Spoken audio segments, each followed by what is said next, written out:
Deus veio a nós por intermédio de Hitler, por intermédio de sua honestidade, de sua fé e de seu idealismo.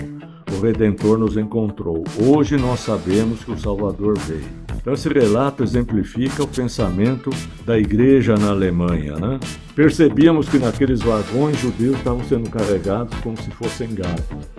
Como é que são as igrejas da Alemanha hoje no pós-guerra? Por exemplo, nós chegamos na Finlândia a ser considerada o país mais protestante do mundo.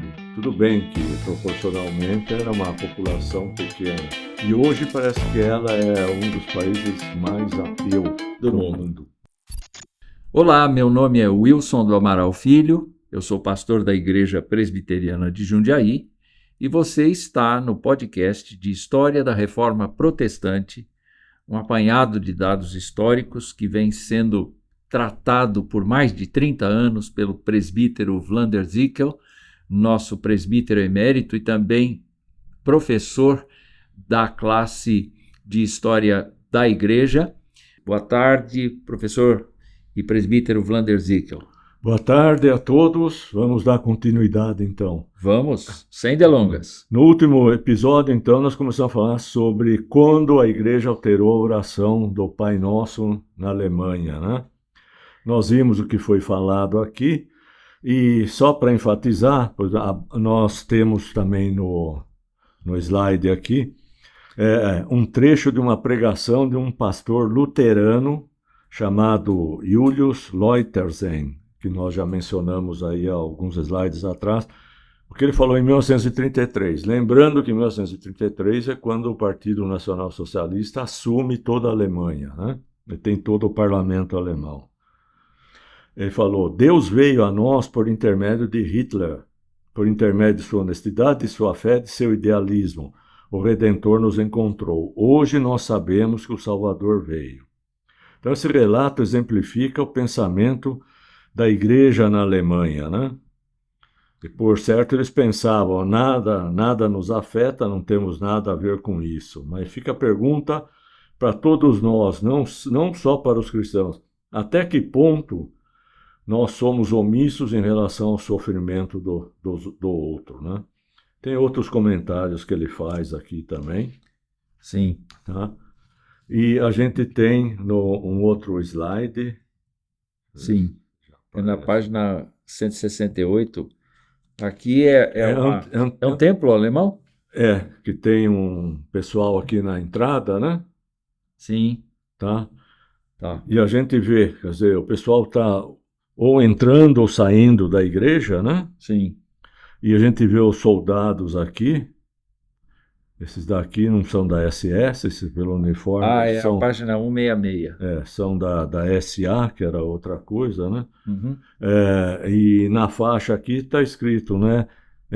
Votem ou escolham, elejam a lista, deve ser a lista 1, não sei se é exclamação ou não, que são cristãos alemães. Está falando, cristãos alemães, votem na lista 1. O próprio partido já está mencionando, orientando em quem eles deveriam votar, né? Agora, para o alemão, historicamente, o Lutero se vinculou à igreja que ele acabou fundando, a igreja luterana, ele interligou a igreja ao Estado. Ele não trabalhou pela independência da igreja em relação ao Estado. Trabalhou? Sim. Ele trabalhou? Trabalhou. Mas ele achava que a igreja tinha que prestar também obediência às autoridades constituídas. E ele achava que tinha que ser separado, né? Que o Estado também não podia assumir as funções da igreja. Ok. Tinha que haver um respeito mútuo, mas com obediência às autoridades. Pois é, e com isso ele acaba induzindo a própria igreja a se submeter às leis que surgem. Não há uma resistência ao Estado, não. Né?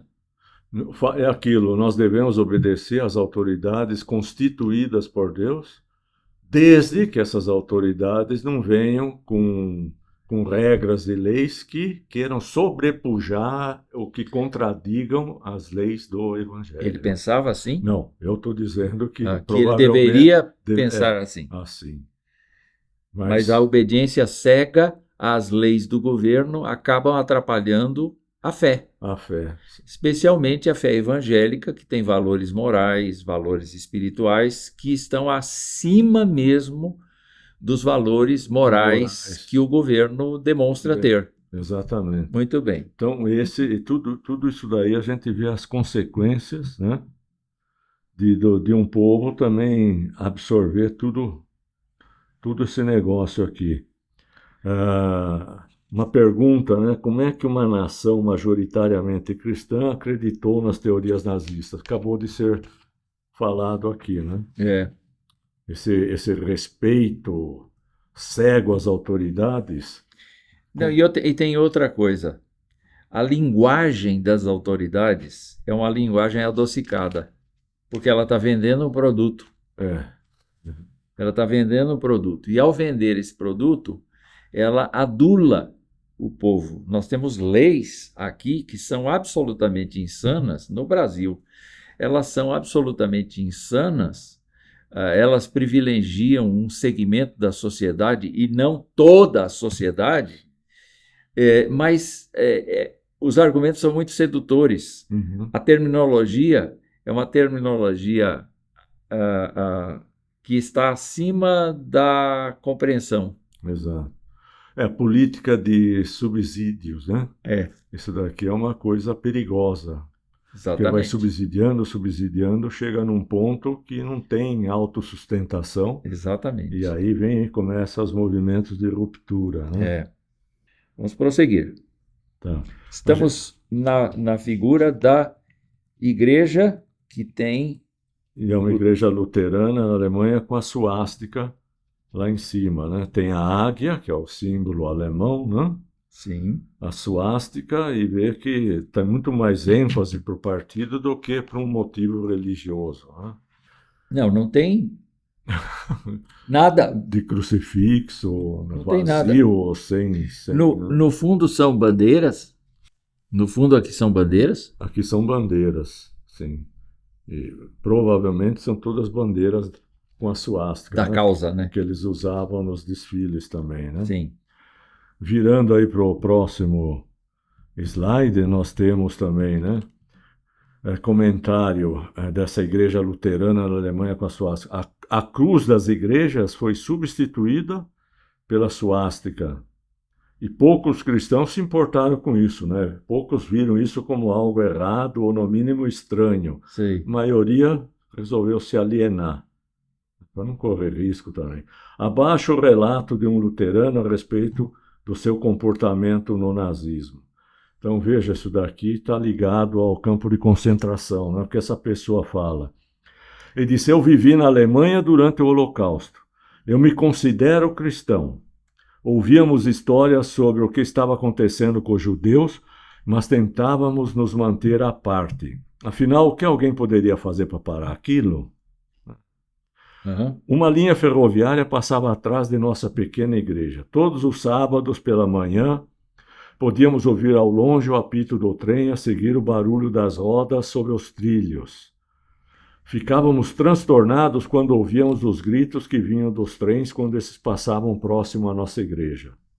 Percebíamos que naqueles vagões judeus estavam sendo carregados como se fossem gados. Semana após semana ouvimos o apito do trem. Tínhamos pavor de ouvir o som das rodas porque sabíamos que ouviríamos a seguir, né, o som dos gritos dos judeus rumo aos campos de extermínio. Gritos que nos atormentavam. Sabíamos a hora em que o trem viria e quando ouvíamos o zumbido, começávamos a cantar hinos. No momento em que o trem passava atrás da igreja, já estávamos cantando com toda a força. Se ouvíssemos os gritos, cantávamos mais alto ainda para não escutá-los. Que raio de igreja é essa? Como é que tinha esse comportamento, né?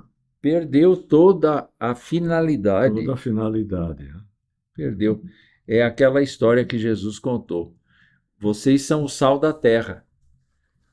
Mas se o sal vier a ser insípido, para que ele vale, senão para ser pisado pelos homens? Exato.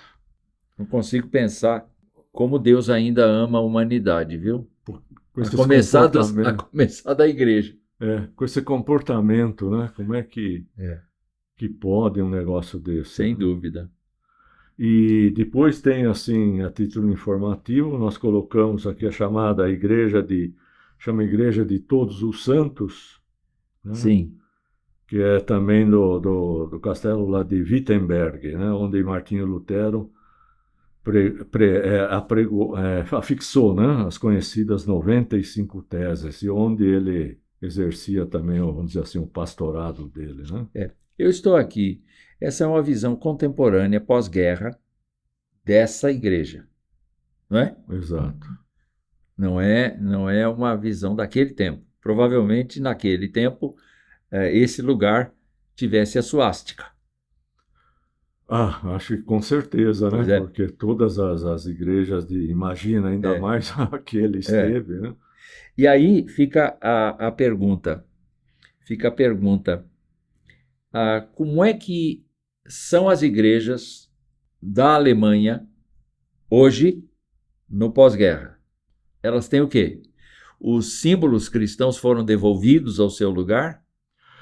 Durante a guerra, quando mais ou menos em 42, 43, que a Alemanha começou a perceber que a Força Aérea aliada estava entrando no território, estava começando a bombardear as fábricas, eles já se organizaram nas principais igrejas e catedrais, eles desmontaram os vitrais, por isso que são mantidos os vitrais. Sei. Aquelas fontes históricas em Nuremberg, tem uma que é famosíssima na praça principal, que eles chamam do mercado, eles revestiram com uma espessura grande de concreto, uma Sei. proteção, e também vários utensílios e bens da igreja, todos eles recolheram e foram para o subsolo. Em Nuremberg tem vários lugares, Tem até bunkers. bunkers, no alemão seria o bunker, né? Bunker. Bunker. Eu Ah, nem sei se essa palavra é de origem alemã, pelo menos na Alemanha é bunker, talvez o inglês pegou disso também, pode né? ser. E então eles mantiveram, né? As próprias igrejas em Nuremberg, em fevereiro de 45, foram muito bombardeadas, né? Realmente essa parte, e junto à parte principal da mercado, a praça principal onde tem um mercado lá, tem várias igrejas, né? Eu sei porque eu fiquei uns 6, 7 meses lá e todo ano tinha que ir para lá para reuniões, e eu gostava muito de ficar andando ali e entrando nas igrejas, né? Tem, só para os irmãos saber, tem a tal de Lorenzkirche, que é protestante. Logo do lado dela tem a Frauenkirche, já o nome Frau já remete a mulher, então é referente a Maria, então já é Sim. católica. Mais um pouquinho tem a mais antiga, que é a Zebaldos, onde inclusive tinha a face, né, a cabeça de Lutero, e num dos bombardeios quebrou, mas eles conseguiram recuperar metade. Então tem metade do rosto dele ali exposto no museu, né? Sei. E outras coisas. E interessante, imagina que tudo isso daqui que era, todas as igrejas eram católicas, de repente se transformam em igrejas protestantes, né? Perde o vínculo, então nós já falamos sobre isso, né? Problemas depois de sustento, de tudo mais. As dificuldades que eles tiveram não foi só a dificuldade teológica, a forma teológica para convencer também o povo, mas do autossustento da nova teologia emergente que depois se torna o luteranismo e daí o protestantismo, né? Em 1529 vem a palavra protestante.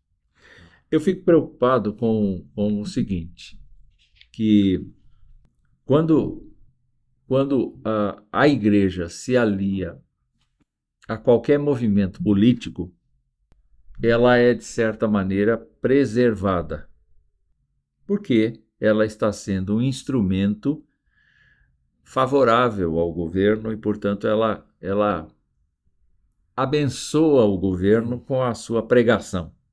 porque ela favorece o governo nas suas decisões. E o governo totalitário agradece, Sim. porque a igreja é uma parceira aliada que mexe com o espiritual das pessoas. E no episódio de hoje, nós estamos verificando que a igreja se aliou tanto ao movimento do nazismo que ela transformou seus próprios símbolos em coisas que o nazismo pregava. Aí nós vemos o declínio do nazismo, a derrota do nazismo na guerra, e, de repente, a igreja, então, revivendo, de certa maneira, os valores antigos, porque, afinal de contas, Adolf Hitler não é mais o Salvador, não se pode orar mais como se orava antes, porque eles estão descobrindo que ele não resolve. Exato. Não resolveu nada. Ele não resolve, ele não abençoa a Alemanha, ele não favorece a Alemanha. Pelo contrário, né? Ele destrói a Alemanha. Destrói a Alemanha. Então, fico imaginando como é que fica esse povo que pregou a favor dele, mudou os símbolos cristãos de uma maneira jocosa, de uma maneira insultante, e de repente começa a ver tudo ruir, né? Então, hoje, quando se pensa na Alemanha, a Alemanha tem esse alto índice de cristianismo e de catolicismo, ou hoje ela é secular? Existem, eu acompanho um pouco, tem alguns grupos, mas são pequenos grupos também, né? Sobretudo com música, pregações e tal. Eu acho que na Alemanha ainda tem um pouco mais de fé e um pouco mais de movimento religioso do que nos outros países. Não estou dizendo na Itália devido ao catolicismo, mas estou dizendo, você vai para a França, vai para a própria Inglaterra, Escócia, os países. Polônia ainda é tremendamente católico, né? E ainda tem muita prática do judaísmo, do que ainda restou por lá. Na Alemanha, Os judeus não são mais perseguidos lá. Na verdade, qualquer um que não. Se você for na Alemanha, qualquer um que não é alemão é considerado estrangeiro. E existe um sentimento assim de repulsa, né? É mesmo? Não, você pode parar, pedir informação. Tem alguns que te dão uma informação, tem outros que repetem a informação, tem outros que te viram a cara e te larga falando sozinho. Eu passei por isso lá, tá? Tá. O que eu digo eu passei por isso também na própria Itália, na França, então, nem se diga, né? Principalmente que eu estava com um carro com carro alemão, placa alemã, então ninguém queria dar informação. O único país, até no próprio Estados Unidos, né, meio assim, o único país que eu digo que realmente eu fui bem tratado, que o pessoal me cumprimentava na rua sem conhecer, foi a Nova Zelândia. Sei. Mas é um país novo, um país com uma Sim. população pequena, Sim. né? Eu diria um país ainda que não tem todos esses vícios, né, do Ocidente ou do Oriente, que seja. Agora, voltando para os tempos de Lutero, nós estamos chegando quase no fim do episódio e eu acho que a gente deve terminar este episódio conversando um pouco. Sim. Voltando para o tempo de Lutero, tudo quanto ele viu nas Escrituras e que fez com que ele tivesse uma abordagem assim inteiramente revolucionária diante da religião instituída. Quer dizer, ele pensou em educação para todos, mas especialmente ele pensou na salvação, na justificação pela fé. Ele pensou... como é que você acha que isto serviu para manter a Alemanha e para fundir a Alemanha no país? Bom, não só a Alemanha, né? A partir daí, nós tivemos, por exemplo, a evolução nos outros países, né? Todos os países nórdicos, por exemplo, nós chegamos na Finlândia a ser considerada o país mais protestante do mundo. Tudo bem que, proporcionalmente, era uma população pequena. E hoje parece que ela é um dos países mais ateus do mundo, né? A Alemanha, eu digo, devido ao caso, né, de Lutero, nós vimos exemplos do próprio pai espiritual dele, a quantidade que esteve envolvida com ele, dos reformadores, né, todo o pessoal, o braço direito dele, todo esse pessoal deixou e sempre teve os seguidores e os vocacionados. Sim.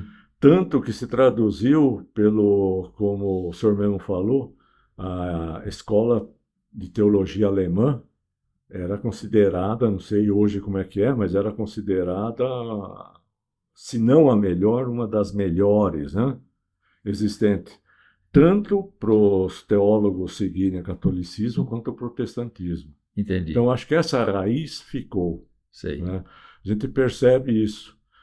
Ordens religiosas também da Alemanha, elas vinham para outros países, tá? No meu caso aqui em Jundiaí, né, eu peguei isso. Padres alemães vinham e fundaram escolas. Aqui no Colégio Divino Salvador é um exemplo. Né? Interessante. E na década de 60, a abertura, só para saber, vinha sempre um diretor que era alemão. Né?